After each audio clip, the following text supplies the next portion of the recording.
G'day, Professor Joseph Drew. This is another video in my series targeted particularly at students and particularly postgraduate and PhD students. I've got a couple starting this year. It's more or less for them, but if you're a supervisor of a postgrad student, you'd find this very helpful too.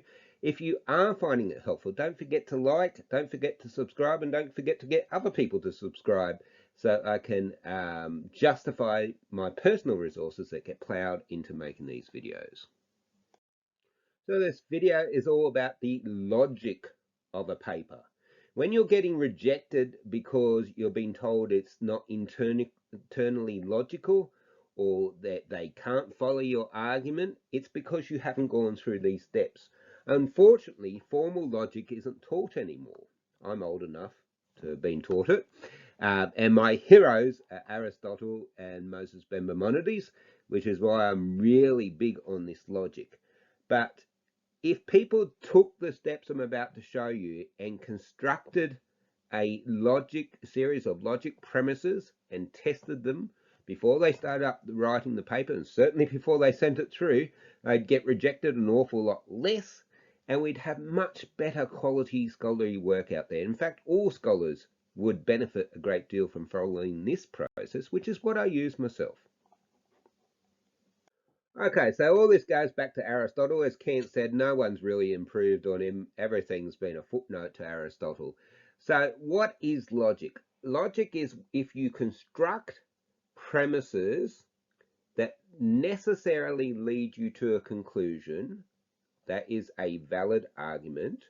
If you then test each premise to see if they're true, if they are indeed true and you do have valid reasoning, the premises lead inexorably into a particular conclusion, then your argument is true, incorrect, and it's good, an example of good reasoning and good logic. So what is a premise? A premise is a statement that can be tested, as simple as that. I like to use a device from the philosophy of science. If such and such, and such, therefore or then such and such, as a structure for my premises. In a minute, I'm going to give you an example of a paper I've just written to show you how this works in practice, and it'll make a lot more sense then. But a premise is just a statement that can be proven true or correct, or true or false. Okay. Number two, you need to arrange those premises so that they tell the whole story of your paper, and so that if each and every premise was indeed true, you would be required as a rational human being to also agree with the conclusion. And if that's the conclusion of your paper and the premises are proven true in your paper, well, then you've got logical coherency in your paper. It makes sense, it's reasonable, and any reasonable reviewer will want to recommend it for publication. So a valid argument is where the premises definitely lead you to having to make that conclusion. There's no doubt about the conclusion you would get to. I'm writing about this in my current book, Creating Human Value. I've got a whole chapter on this. If you get in contact with me personally, I'd send you a draft of that chapter if this isn't enough information, or you could send me comments and I can expound on it further. Then the third step, so you constructed the premises, you made sure the premises definitely lead to a conclusion. The third step, of course, is to actually remember to test each one of those premises and show that it's true. It's remarkable how many papers don't do any of this, even papers written by really prominent scholars. So I think we could all benefit from taking the time to go through these steps.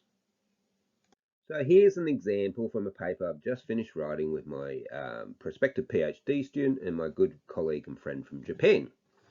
And I'm in a myth-busting phase at the moment. There's all these things that everyone assumes and they believe to be absolutely correct. And what I'm finding, I've done about half a dozen papers on this series, I've got another dozen planned. What I'm finding more and more is that all these things that we assume and absolutely believe are correct aren't. They're wrong.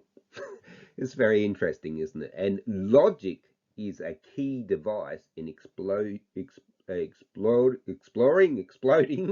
the myths and busting these myths that I'm finding. So the myth here that I'm investigating is everyone assumes that local governments with population decline are in danger of declining financial sustainability, in danger of going broke. Okay, this is what our regulators spend all their time on. This is the arguments put up to amalgamate them all the time. You've got declining population, you can't possibly survive, we've got to amalgamate you and get the population up. So let's actually test to see whether it's true. And these are my premises. Population decline is a kind of exit. You can only go down in population if people are exiting. We'll talk about the reason why in a minute. Premise number 2. Theories of exit, the famous theory, Exit, Voice and Loyalty by Hirschman, predict organizational decline in accordance with exit due to 2 principal things. Loss of what Hirschman calls the alert.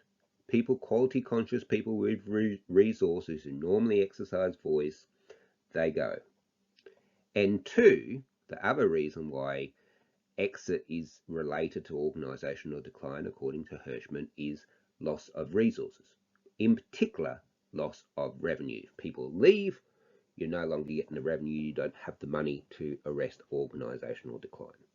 So that's the second premise, based on theory, and it's a very, very good idea to base it on established theory. Number 3 premise. Population decline from death affects the alert and the inert equally. So what you'll find in these declining councils, it's because people are aged and they're dying. I prove that in the paper, obviously. If people are dying, it's not just the alert who are leaving, which is the key variable in Hirschman's theory. It's the alert that leaves, the inert just sort of sit there and do nothing, hence they're called the inert, and they're most of the population. When people are dying, it's non-voluntary and it's random. Alert people die and inert people die. Because alert is always the smaller proportion of it, the effect of exit through death is going to be much less than normal exit where people are migrating out or leaving a business as a client. So that's premise number 3. Population from decline affects both the alert and the inert. See, it's linked to premise number 2, and that's important. Premise number 4. Now, this paper is more complicated than most. Most papers, you'd only have 4 premises, or maybe even 3. This was a complex topic, which explains why everyone got it absolutely wrong all these years, because they haven't laid out the premises and they haven't tested them. Premise number 4. Local government revenue structures are not responsive to population. Now, this applies to local government in Australia. That's where I work. I'm a professor of local government in Australia.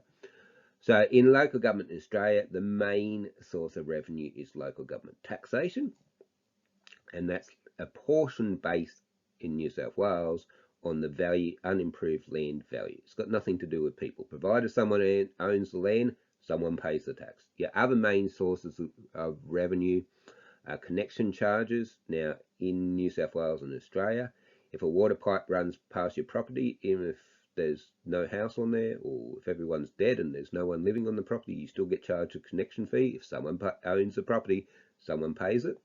Most of it isn't usage charges. And your third source of revenue are your grants. A big component of that are road grants, which has nothing to do with population. The other component is a horizontal fiscal equalisation grant, which only has population as a very small factor. I go into all that in the paper, but I'm just giving you some background so you can understand the premises. So we've got 4 premises so far. Population decline is a kind of exit. Theories of exit say the problem is you lose your alert, only your alert, and you lose resources. Premise number 3 is population decline from death affects the alert and the inert equally.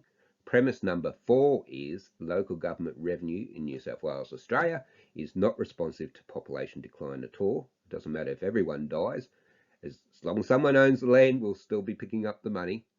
Premise number 5, and you must have strong theory, but you then, for theory to be relied on in the future for predictive reasons, as Milton Friedman said, which is the point of theory, you've got to show that it's been able to predict things in the past. Otherwise, it's not reasonable to rely on it in the future.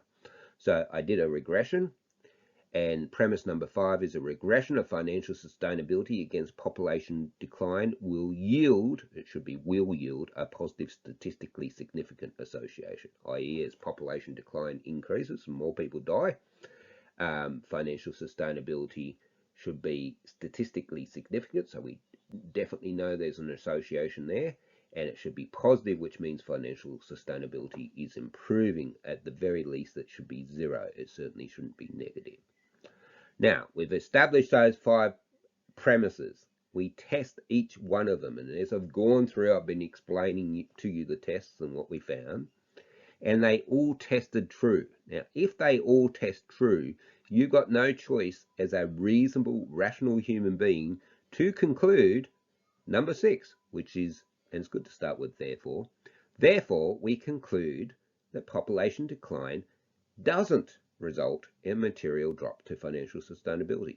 Completely at odds with what just about everyone believes, and this is why this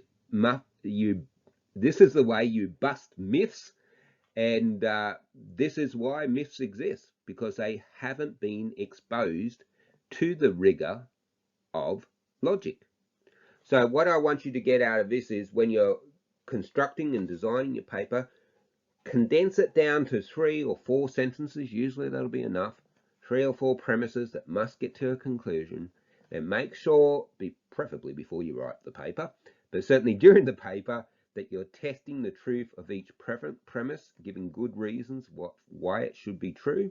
And if you do, make sure then, if you find that to be the case and you constructed these premises validly, that in your conclusion you come up with the only reasonable conclusion for a rational human being, which is here in front of you.